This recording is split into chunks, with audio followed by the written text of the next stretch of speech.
स्पष्टयै बुंनो सानो गिबि बाथ्राया जाहैबाय जे पर्बत जरायाव जे फाग्लि जरा होननाय जे मोनसे पार्ट दङ बे पार्टआव प्राय 3000सो बिगा बे ओनसोलखौ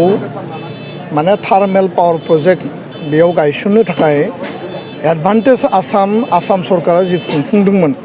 आरो बे खुंनायनि उनाव बे प्लटखौ बा बे एरियाखौ जिहेतु बियो माने PRF बा माने मोनसे हाग्रा ओनसोल आरो बेखौ लानानै आसाम सरकार बिटिआर काउन्सिला बेयाव थार्मेल पावार प्लान्ट बहायनो थाखाय बा गायसननो थाखाय बिथांमोना बेखौ सार्भे खालामदों बिथांमोना बेखौ एसेसमेन्ट खालामबाय थादों आरो बिनिनो पार्ट हिसाबै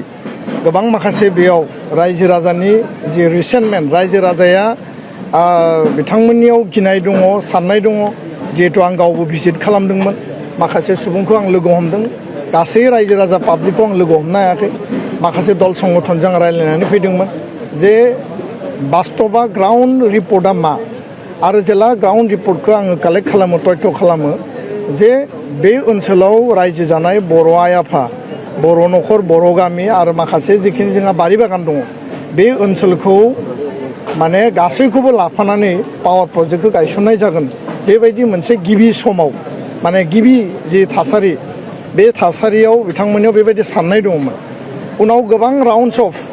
सरकारनि डिपार्टमेन्ट सरकारनि माखासे अफिसार्सफोर दङ बा नोङो land revenue department forest department आरो बेयाव रायजो राजा दुलाराय बर' फरायसा आफाद बे ओनसोलनि गुबुन गुबुन दल संगठन बेयाव सावरायनाय जादों सावरायनायनि उनाव गोबां माखासे बेयाव मा इम्पेक्ट जागोन बे हाखौ बेसेबां गुवार लागोन मा एरियाखौ लागोन बेफोरखौ सावरायनायनि उनाव जोंनियाव जि तथ्य दङ जे डिपार्टमेन्टआ बा अफिसार लेभेलनि बा नोङो रेभिनिउ आरो फरेस्ट डिपार्टमेन्ट आरो थार्मेल पावार प्लान्ट बहायनो नागिरनाय जि मोनसे बिथांमोननि जि प्रजेक्ट दङ बिथांमोना बुंदों जे बर' न'खर थानाय बा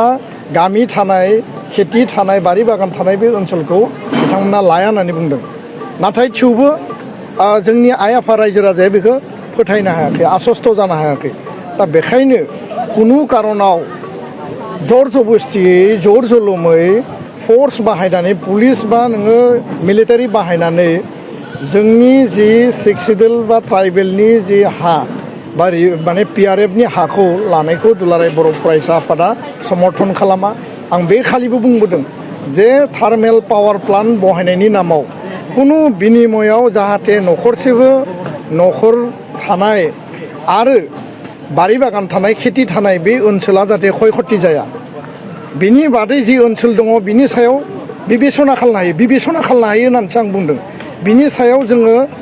सावरायनो हायो आरो बेयाव रायजो राजानि मतामतखौबो जोंनो नांगोन दा बेखौ लानानै दान्थे बिदान्थेया गोबां थांबाय आरो मैया आङो जि थासारि नुबाय जे बेयाव माने डिपार्टमेन्टेलि माखासे पुलिस फर्सखौ लानानै बेयाव सार्भे खालामनो थांदोंमोन बा सिमा थुनो थांदों आरो बे जाथायखौ लानानै पाब्लिकनियाव मोनसे रिसेन्टमेन्ट पाब्लिकनियाव मोनसे नारा नाथा पुलिस फर्स आरो बर' रायजो राजानि गेजेराव मोनसे कनफ्लिक्ट जादों बेबायदि कनफ्लिक्टखौ कुनु कारनाव जानाङा आङो बिटिआर काउन्सिल आसाम सरकारखौ खावलायगोन कनफ्लिक्ट आरो दमनजों जाहाथे हा लानायनि प्रक्रिया कुनु कारनाव जाया दुलाराय बर' फरायसा आफादा बे जाथायनि सायाव जों इन्टारभेनसन खालामगोन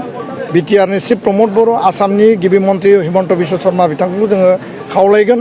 आरो जों दाबि दैखांगोन जे रायजो राजाजों सावरायनानै रायजो राजानि मुल कनसार्नआ मा रायजो राजाया माखौ गिदों बेयाव इम्पेक्टआ मा जागोन आरो रायजो राजानियाव मा गिनाय दङ बे बाथ्राखौ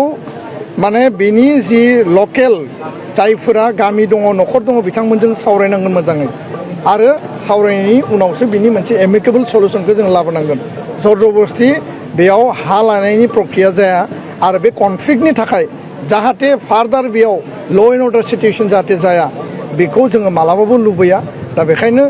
डेभेलपमेन्टखौ जोंनो नांगौ खिन्थु डेभेलपमेन्टनि मुङाव रायजो राजानि हाखौ जाहाथे दखल खालामनाय जाया बे खोथाखौ दुलाराय बर' फरायसा आफादा स्पष्ट बुंदों आरो